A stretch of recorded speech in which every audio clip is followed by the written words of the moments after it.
Years ago, I wrote a book called Sacred Hellos, and it was my way to process the sudden loss of my mother. I used signs and creativity to transform that decade of grief that I had been through into peace again and hope. My hope is that you can take each of these chapters and use them in whichever way helps you on your own journeys. So let's get started. The day. I picked my phone up off the hotel bed. My eyes were not fully awake after an early evening nap. It was my sister calling. She hurriedly yelled into the phone, "Mom's down, Mom's down." "What does that mean?" I asked. "I think Mom died. Let me call you back. I'm going to go see. The paramedics are with her." And my sister hung up the phone. I sat in the middle of a hotel room nearly 2,000 miles from home. I looked up and stared blankly at my husband. Bruce and I had arrived in Miami, Florida that morning to begin our honeymoon. The day had been a long one, beginning with leaving our house before 3 a.m. back in Minnesota. Our hotel was right on South Beach. It should have felt magical. It did not. It was chilly in the air earlier that afternoon as we strolled the beaches, not the warm vacation weather we had hoped for. Something felt off. We found a coffee shop and hoped it was caffeine that we needed. We were ready to embark on a week-long honeymoon cruise beginning the next morning. So we decided to head back to the room, take a nap, and refresh. We rode off the Bluff feeling to a long morning of travel. I was still trying to fully wake up as I processed those words I had just heard my sister yell. I explained to my husband what I knew, and I tried to hold out hope for my sweet mom until I knew for sure. I called back to my parents' house, and my younger brother answered. In that moment, calmness washed over me as I asked him what happened. He told me my mom had died. They were not sure what happened. My mom had been complaining of back pain all week. This I knew.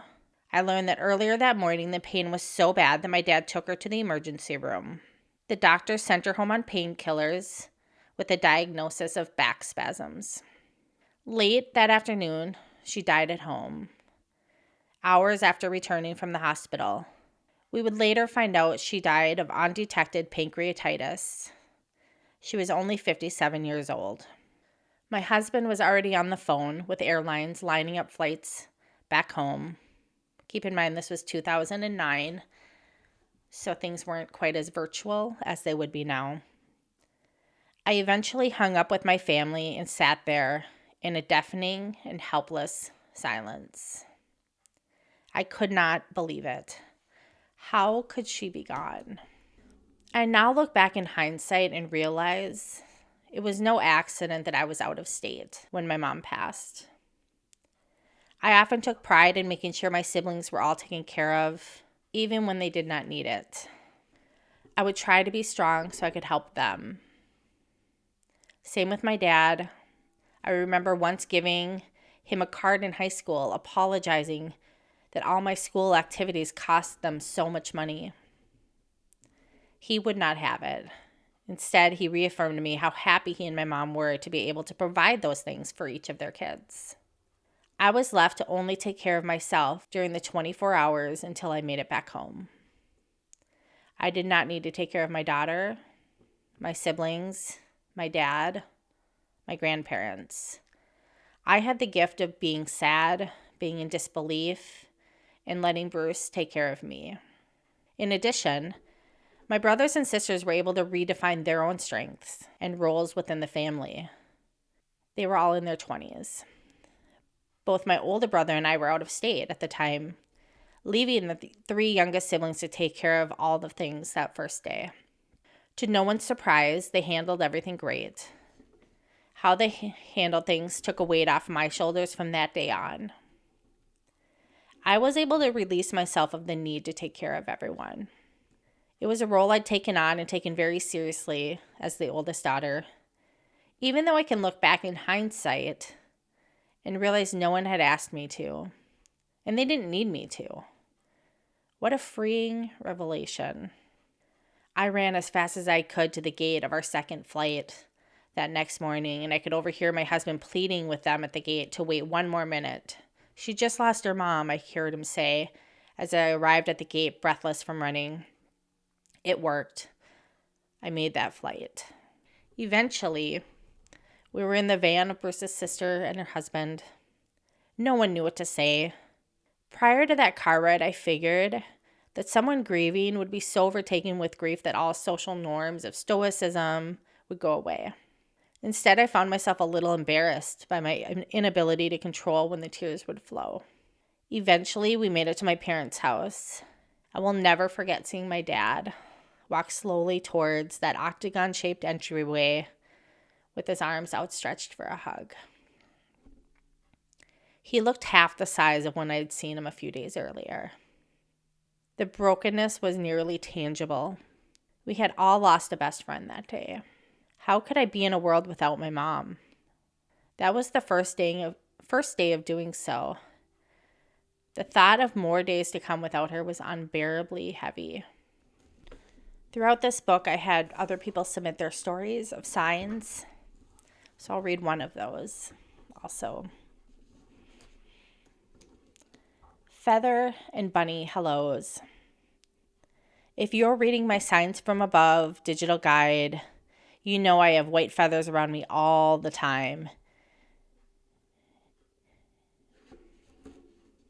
Let me restart that. If you've read my Signs from Above digital guide, you know I have white feathers around me all the time and have always considered them a little hello from angels. But the massive amount of white feathers in our house has been bonkers since my dear friend Kelly crossed over. Kelly wasn't really into angels. She wasn't even sure they existed, but always listened with curiosity and kindness to my stories. Only a few days before she transitioned, not knowing she was so close to leaving this world, she texted me a story about finding a white feather while getting her chemo infusion and how much comfort it brought her. That was so special. To me, it makes sense she'd be pranking me by dropping white feathers everywhere, including yesterday's feather stuck between my cracker and cheese. But then, it's like she wanted to make sure I knew it was from her, because as soon as I shared the feathery snack on social media, I got up from my chair and I noticed a package from my art printer sitting by the front door. I went to the open door and gasped. There was a little bunny sitting on my front step sniffing the box. I ran for my camera. I cannot see a bunny without thinking of Kelly. As a girl and young adult, she always had pet rabbits. She loved them. The last one, I think, she owned was named April Leave. And the last gift I gave Kelly, just because I saw it and made me think of her, was a pouch for her favorite pens with 2 sweet bunnies painted on it. So to see this little bunny sitting at my front door, inspecting a package of my art, right after I told you about the prank I thought Kelly pulled with the cheese and feather snack, just felt too perfect to not be another hi from her. And too good and clever not to share with you.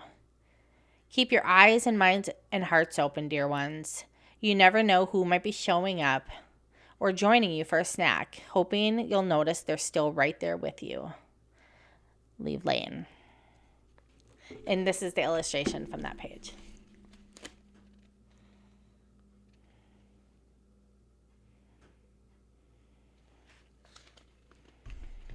I hope that these stories that feel so vulnerable now to share years later about my mom's passing date. But I know when I'm reading that, you're probably not really thinking about my mom. You're thinking about your own story.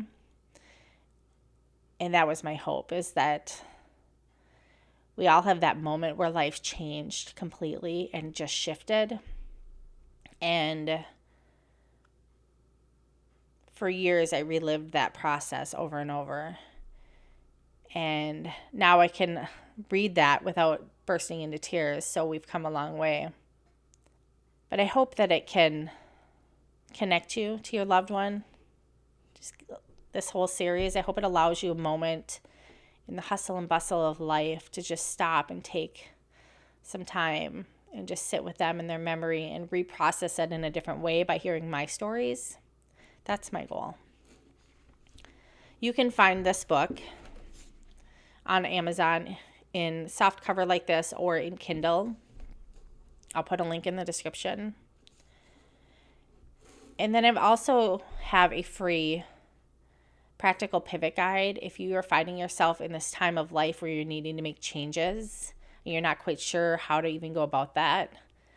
I've really combined this dreamer side with this practical steps process of how to take inventory of life and connect it to the life you want and figure out what that looks like, whether it's moving or retiring or simply making a change in how you give out your energy to everyone around you. So I'll put that link in the description as well.